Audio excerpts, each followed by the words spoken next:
बिस्मिल्लाहिर्रहमानिर्रहीम अल्लाहुम्मा सल्ली अला वसल्लम। अजीज तालिब इल्म में आपको रिसर्च मेथड्स इन एजुकेशन के छठे लेक्चर में खुशामदीद कहता हूँ। आज का ये लेक्चर जो है वो लिटरेचर रिव्यू पे मुश्तमिल होगा। लिटरेचर रिव्यू क्या अहमियत है रिसर्च के अंदर, हम कैसे करते हैं, किन किन मराहल से हम गुजरते हैं, ये सारी चीजें लिटरेचर रिव्यू के अंदर शामिल होंगी। थोड़ा सा मुश्किल काम होता है लिटरेचर रिव्यू किसी भी रिसर्च के अंदर। ये टॉपिक सिलेक्शन से लेके रिपोर्ट राइटिंग तक जितना अरसा है उसमें ये चलता रहता है और थोड़ा सा थका देने वाला काम है, इसलिए इसके अंदर एक्सपर्ट होना और इसको बड़े तहम्मुल के साथ करना जो है वो बड़ा जरूरी है।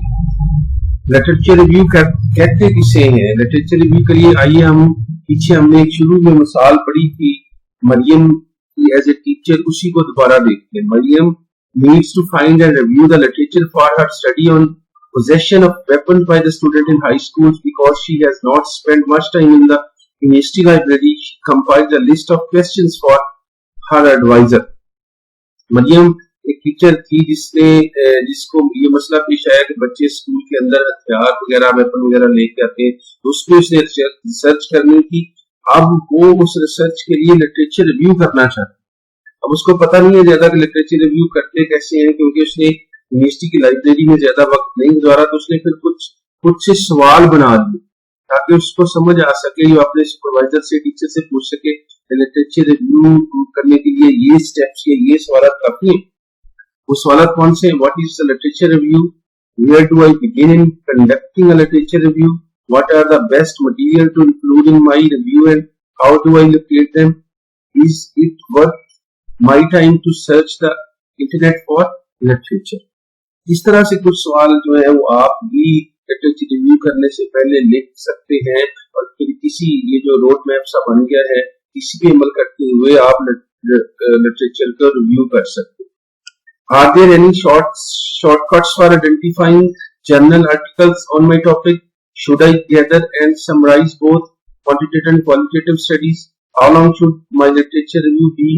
Do you have any example of literature review that I might examine? ये सवाल भी आपको लिटरेचर रिव्यू करने में मदद देते हैं। What is literature review and why is it important? A literature review is a written summary of journal articles, books and other documents that describes the past and current status of information on a topic of your research study. It also organizes the literature into subtopics and documents the need for proposed study. Literature review से मुराद आसान सा फिक्रा है, ये written summary है किसी भी journal की, articles की, किताबों की या कोई दूसरा डॉक्यूमेंट है जो आपके टॉपिक पर माजी और मौजूदा हालात में जो इंफॉर्मेशन है उनको इकट्ठा करने में, उनको लिखने में, या वो लिखा हुआ है जब हम उसको लिखे हुए जगह से उसको तलाश करते हैं तो वो लिटरेचर रिव्यू कहलाता है। Good review however might also contain other information drawn from conference papers, books and government documents. In composing a literature review you can cite articles that are both quantitative and qualitative studies। दोनों तरह से qualitative भी review हो सकता है और quantitative review जो है वो भी हो सकता है। What are the 5 steps in conducting the literature review? हम 5 स्टेप से गुजरे तो आप अच्छा लिटरेचर रिव्यू कर सकते हैं। Number 1 is identifying the key terms. Number 2, locate literature. Number 3, critically evaluate and select the literature. Number 1 is आपने जो टॉपिक सिलेक्ट किया है उसके अंदर जो की टर्म्स है, जो बुनियादी टर्म्स होंगी उसको आइडेंटिफाई करें। आपका लिटरेचर जो है वो उन्हीं टर्म्स के गिर्द ही घूमेगा। मसला अगर किसी ने प्रोफेशनल डेवलपमेंट पे करना है, उसके टॉपिक के अंदर professional development of the teachers है, तो वो प्रोफेशनल डेवलपमेंट की टर्म जो है वो आइडेंटिफाई करेगी कि लिटरेचर कौन सा होना चाहिए और किस तरह का लिटरेचर आपको रिक्वायर है। अगर किसी का कंप्यूटर पे है, आईटी यूज पे है, तो वो आईटी वाली मेन टर्म बन जाएगी। अगर किसी का मार नहीं प्यार पे टॉपिक है तो वो मार नहीं प्यार वाला जो है, या नो कॉर्पोरियल पनिशमेंट पे उसका लिटरेचर जो है वो बन जाएगा। जब आप की टर्म्स आइडेंटिफाई कर लेंगे तो then locate the literature about the topic consulting several types of the materials and databases including those available at an academic library and on the internet।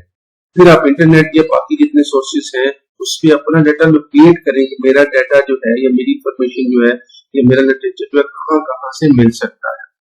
जब आप ढूंढ लें सारा कुछ, then critically evaluate and select the literature for your review.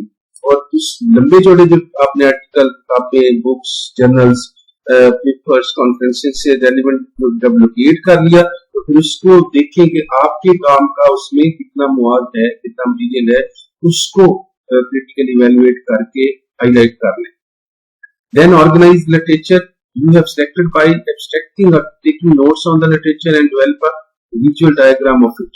फिर उसको organise कर लें कि आपने पहले क्या लिखना है, फिर क्या लिखना है, फिर क्या लिखना है, ताकि उसके अंदर एक खास तरह का सीक्वेंस पैदा हो जाए और कड़ी से कड़ी मिलती चली जाए। Write a literature review that report summarizes summaries of the literature or for inclusion in your research report। फिर उसको लिटरेचर का रिव्यू करके उसको राइट अप की शक्ल दे लें और ताकि आप उसको हाई रेलेवेंट है, सीक्वेंस है, ऑर्गेनाइज्ड है, वो मटेरियल जो है उसको आप अपनी रिसर्च रिपोर्ट के अंदर शामिल कर सकते। Let's have a detailed overview of the 5 steps. Number 1 is identify key terms. Write a preliminary working title for a project and select 2 or 3 keywords in the title that capture the critical idea, central idea of your study।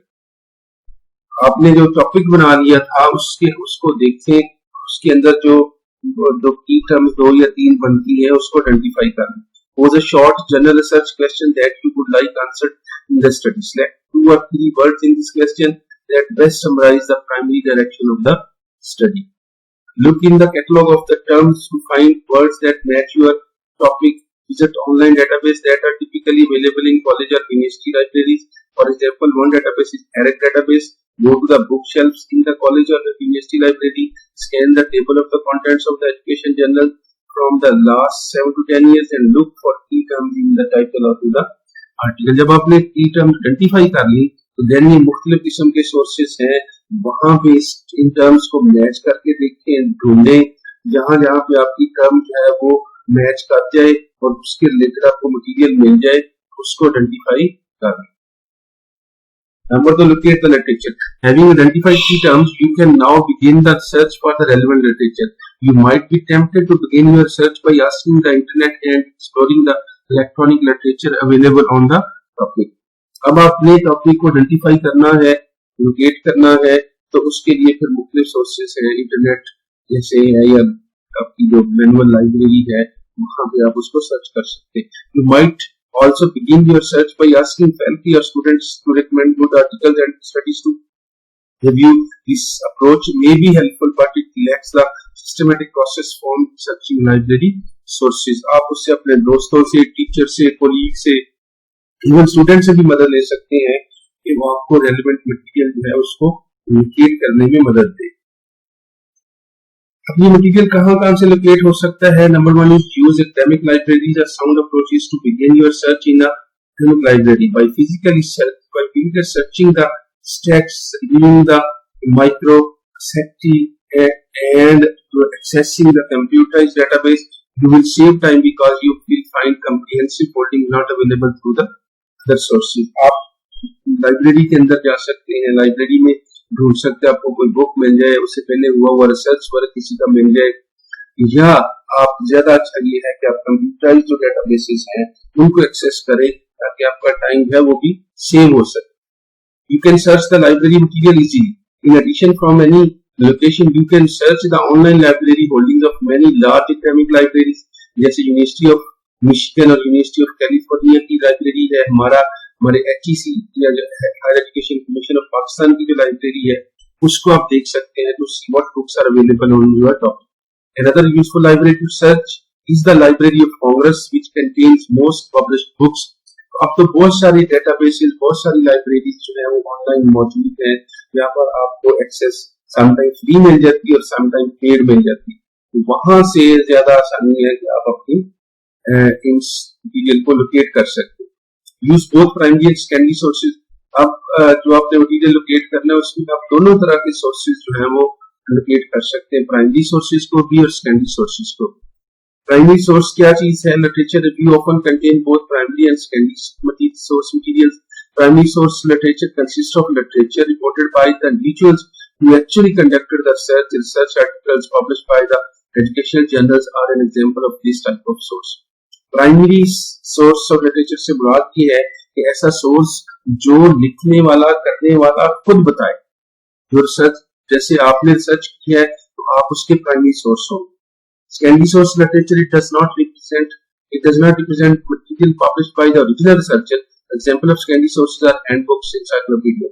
जब research आपका काम या जो resources हैं वो कोई दूसरा बंदा बताए, कोई दूसरा बंदा उसको कोट करे और वहां से हम इंफॉर्मेशन इकट्ठी करें तो वो सेकेंडरी सोर्स ऑफ लिटरेचर कहलाएगा। मसलन कायदे आज़म रहमतुल्लाह अलैह से मिलके इंटरव्यू करना, इंफॉर्मेशन लेनी, ये प्राइमरी सोर्स होगा। और कायदे आज़म के खतूत या कायदे आज़म पे लिखी गई किताबें जो है वो अगर आप अपनी रिसर्च का हिस्सा बनाते हैं तो वो सेकेंडरी सोर्स होगा।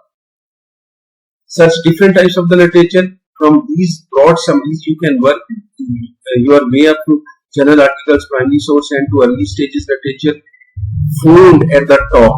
For many beginners researchers, starting with summaries is a good idea because summaries give an overview of topics at an entry level discussion. Summaries also have a longer life from the initial idea stage and they have undergone reviews for quality. Different sources से मुराद ये है कि आप आमतौर पे जो किसी भी आर्टिकल में, बुक में, जर्नल आर्टिकल्स के अंदर जो समरी उसकी है उसको पढ़ लें तो आपको ज्यादा आसानी होगी कि ये आगे वाली जो बड़ी किताब है, बड़ा आर्टिकल है, बड़ा आगे थीसिस है, तो आपके काम का है या नहीं है। समरी चूंकि 10-20 लाइनों पे या 2 पेजेस पे मुश्तमिल, 1-2 पेजेस पे मुश्तमिल होती है तो वो अच्छा आइडिया आपको मिल जाएगा कि इसके आगे जो डिस्कशन होगी वो आपके काम की है, आपको बाकी आर्टिकल पढ़ना चाहिए या नहीं पढ़ना चाहिए। Summaries of the summaries provide an overview of the literature and research on timely issues in education. These sources include encyclopedias, dictionaries, glossaries of terms, handbooks, statistical indexes, and reviews and synthesis. These summaries introduce a beginning researcher to problem area and they help locate key references and identify the current issues. अब summary of the summary sometimes हमें मिल जाती है कि कुछ article, कुछ books, कुछ encyclopedia ऐसे जिसमें समरीज ही लिखी होती है, तो वहां से भी आप अपना जो रेलेवेंट मटेरियल है उसको लोकेट कर सकते हैं। Dictionary and glossaries of the terms, other useful tool in the literature review and overall research process are the dictionaries and glossaries of the term. These dictionaries contain most of the recent educational terms. For example, the Dictionary of Statistics and Methodology, a non-technical guide for the social sciences, 3rd edition, defines statistical and methodological terms used in the social and behavioral sciences. इस तरह की बहुत सारी dictionaries आपको मिल जाती हैं जो सिर्फ ग्लॉसरीज को या टर्म्स को ही डिफाइन करती है, तो वहां से भी आप लोकेट कर सकते हैं कि इस तरह की टर्म्स जो हैं जो मेन आपने आइडेंटिफाई की थी ये मुझे कहां से मिल सकते हैं। Handbooks, there are numerous handbooks that discuss topics such as teaching, reading, curriculum, social studies, education, administration, multicultural education, and teacher education. Several handbooks are available on educational research topics. Books academic libraries have extensive collection of the books on the broad range of educational topics. The books most useful in reviewing the literature will be those that summarize research studies or report a conceptual discussion on the educational topics. इस तरह की किताबें आपने ढूंढनी है जहां पे आपको समरियां मिल जाए, समरी आसानी से आपको समझा सकती है, थोड़े सफ़ों के अंदर आप पढ़ के और उससे अंदाजा लगा सकते हैं। Journals and text publications and electronic sources, journal और periodical articles and conference papers that report research are prime source for the literature review. To locate articles in journals, consider searching an abstract series. Indexes to journals are the diverse computer database in education and social sciences. मुख्तलिफ किस्म की index publication होती है और electronic sources. Index publication से मुराद ये है कि टॉपिक और टॉपिक की जो छोटी सी उसका जो है समरी दी गई है या जो एब्स्ट्रैक्ट दिया गया है वो एक जगह पे इकट्ठा कर दिया जाता है। तो अब आप एब्स्ट्रैक्ट को भी देख सकते हैं कि किसी आर्टिकल जर्नल के अंदर इस तरह के आर्टिकल मौजूद है और एब्स्ट्रैक्ट रीडिंग से ही आपको अंदाजा हो जाएगा कि इस जर्नल के अंदर जो है या इस जो आपका इलेक्ट्रॉनिक सोर्स है उससे आपको काम की चीज मिल सकती है या आपकी टर्म्स उससे मैच करती है या नहीं करती है। डेटाबेस ये सबसे अहम सोर्स है आजकल ज्यादातर बच्चे ज्यादातर सर्चर इसी को इस्तेमाल करते हैं। The most likely place to find journal articles is in databases that index journal articles both in print form and on CD-ROMs. A Google search can also often lead to timely articles and discussion in the educational topics.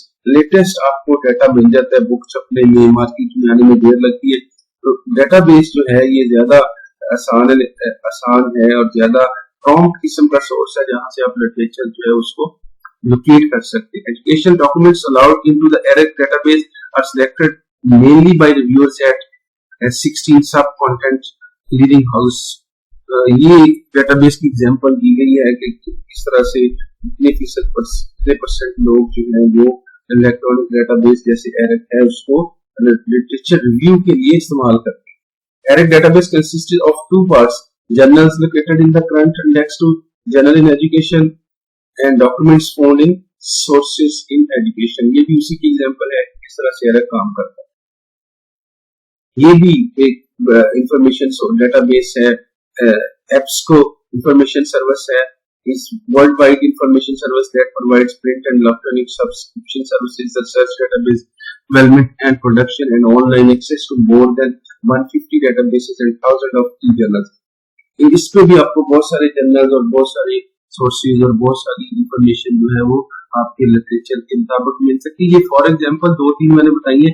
अगर आप अपनी book का chapter literature review पढ़ेंगे तो उसने बकायदा list दी हुई है जहां पे आपको बहुत सारी वेब जो है वो वेब एड्रेसेस दिए गए।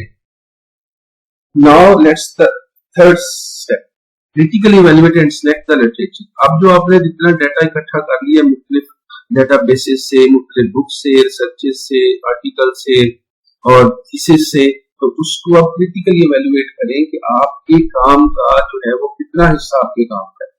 अगर आप सपोज आपने 17, 18, 20 पेजेस का आर्टिकल ढूंढा है तो 20 पेजेस आपके काम के नहीं होंगे, उसको अंडरलाइन कर लें। उसके जो साइड पे छोटी सी जगह बचती है साफ खाली, उस पे नोट्स लिख लें, पॉइंट लिख लें, अंडरलाइन कर लें, हाईलाइट कर लें कि ये हिस्सा मेरे काम का है, ताकि देन जब आप समरी बनाए तो फिर उसी हिस्से को जो है वो राइट अप के अंदर शामिल करें।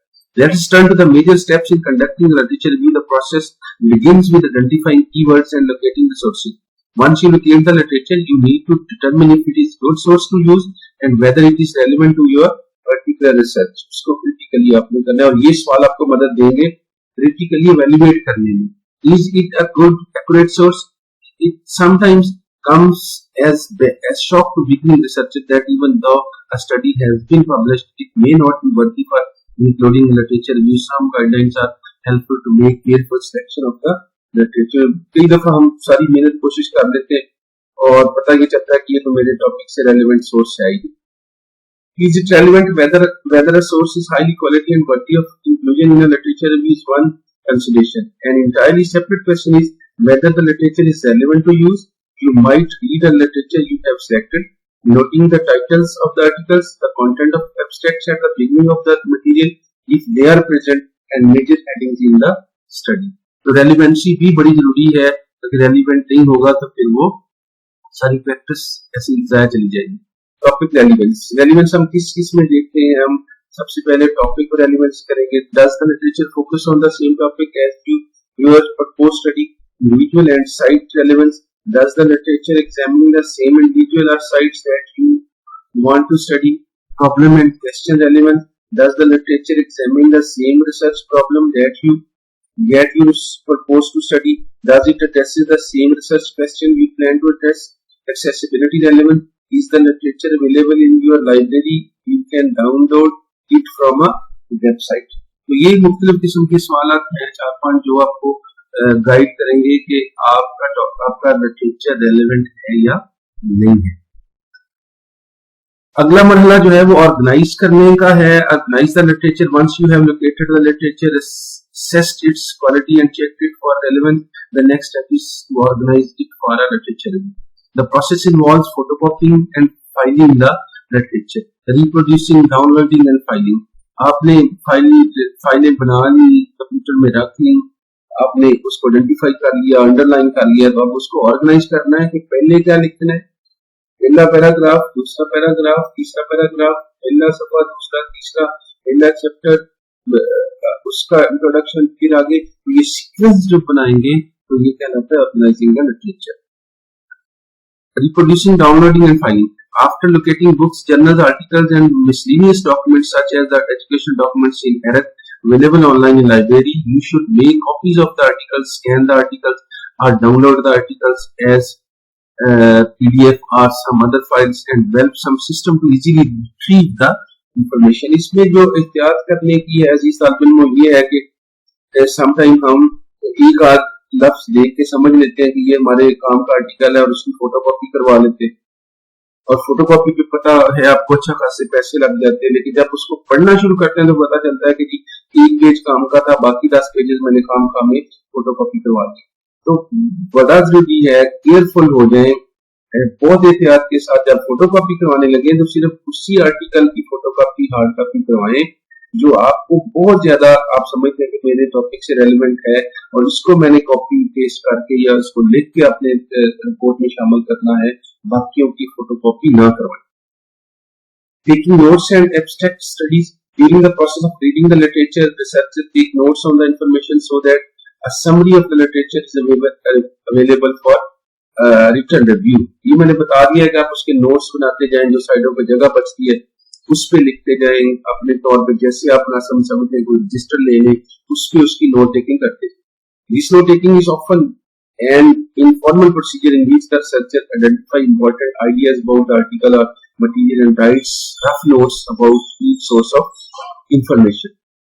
The abstract elements of the quantitative research study such as journal article, conference paper or dissertation or thesis, you might identify the research problem, research question or hypothesis, data collection procedure, results of the study। ये भी अगर आप किसी research के अंदर देख लें कि उसका रिसर्च प्रॉब्लम क्या था, उसने रिसर्च क्वेश्चन कौन से बनाए हैं, हाइपोथेसिस अगर इस्तेमाल किए तो वो कैसे कौन से थे, आपके साथ मैच करते हैं या नहीं करते। कंस्ट्रक्टिंग अ लिटरेचर मैप, एक छोटा सा नक्शा बना लें कि आपने लिटरेचर को किस तरह से रखना है, ऑर्गेनाइज कैसे करना है, तो उससे भी आपको काफी मदद मिल जाएगी कि आप उसकी तरतीब कैसे लगाएंगे। A conceptual picture will begin to emerge. Having a diagram or visual picture of this conceptualization allows you to organize the literature in your mind, identify whether your study fits into this literature, and convince others of the importance of your study. A literature map is a figure of drawing that displays the research literature, studies, essays, books, chapters, and summaries on the topic. जो आपने material इकट्ठा कर लिया है उसको तरतीब देने के लिए ये मैप आपकी मदद करेगा। राइट अ लिटरेचर रिव्यू, फिर आप अब उसको लिखना शुरू करें, जो आपने समरी बना ली है, नोट्स दे दिए हैं, तरतीब दे दी है, तो आप लिखने की बारी आएगी। Now that you have scanned the literature to determine its relevant, abstract it and organize it into a literature map, it's time to construct the actual written summary of the literature. अब लिखना कैसे है, तो इसके लिए आप style manual भी इस्तेमाल कर सकते हैं। Style manual provides a structure for citing references, labelling, heading and constructing tables and figures for scholarly research report. अब लिखना है, जब लिखने बैठना है तो फिर उसके लिए भी आपको जरूरत पड़ेगी स्टाइल मैनुअल की, जी लिखना कैसे है, रेफरेंस कैसे देना है, एंड ऑफ टेक्स्ट रेफरेंस कैसे होता है, विद इन टेक्स्ट रेफरेंस कैसे देना है, हेडिंग्स कैसे लिखनी है, सब हेडिंग कैसे लिखनी है, तो ये भी आपको लिटरेचर रिव्यू करते वक्त इसमें भी एक्सपर्टीज होगी। तीन तरह से हम देखते हैं इसको। एक है end of text reference. End of text reference से क्या मुराद है, are the references listed at the end of the research report. जितने रेफरेंसेस हम जितना लिटरेचर हमने पढ़ा है वो अगर किसी न किसी बंदे का लिखा हुआ होगा उसको भी साथ साथ आपने अंडरलाइन करते जाना है कि ये किसकी रिपोर्ट से और किस बंदे का लिखा हुआ आपने लिटरेचर इंक्लूड किया है, तो इसको हम कहते हैं and of text references. And of text reference की एग्जांपल एक मैंने दे दी है, तो उसको लिखते कैसे, लिखने का तरीका ये है कि सबसे पहले उसका नाम और नामों में से भी सबसे जो आखिरी हिस्सा है उसको पहले लिखते हैं। अगर 3 सिलेबल पे उसका नाम मुश्तमिल है तो वो पहला कॉमे के साथ आ जाएगा, फिर दोनों नाम जो है वो एब्रीविएट होंगे फुल स्टॉप के साथ, फिर उसका ईयर आ जाएगा, फिर उसकी जो बुक है या वो जो उसका टाइटल है वो आ जाएगा उसके साथ, और आखिर पे जिसने वो छापा हुआ है वो पब्लिशिंग कंपनी आ जाएगी, और अगर पेजेस भी मेंशन करने जरूरी है तो साथ उसके पेजेस भी आ जाएंगे। तो इस तरह से हम सारे जितने भी रेफरेंसेस हैं एंड पे जो लगाएंगे लिस्ट, वो साथ साथ ही हाईलाइट या अंडर अंडर अंडर जो है अंडरलाइन करते चले जाते हैं। Within text references literature review में विद इन टेक्स्ट भी लिखते हैं। वो कैसे लिखते हैं यार, references cited in the brief format within the body of the text to provide credit to the authors. हम इसमें एग्जांपल मैंने दे दी है कि छोटा सा नाम और उसका ईयर ब्रैकेट के अंदर लिख देते हैं कि ये फलां साहब ने कहा, और फिर इसकी डिटेल फिर एंड टेक्स्ट में दे देते हैं। मसलन Rogers 1994 compared reaction times for athletes and non athletes in the middle school.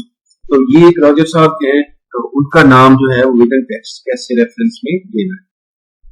Levels of heading in a scholarly study and literature review provide a logical subdivision of text. Headings provide important clues for readers that help them understand a study. They also divide the material in the same way as topics in the outline.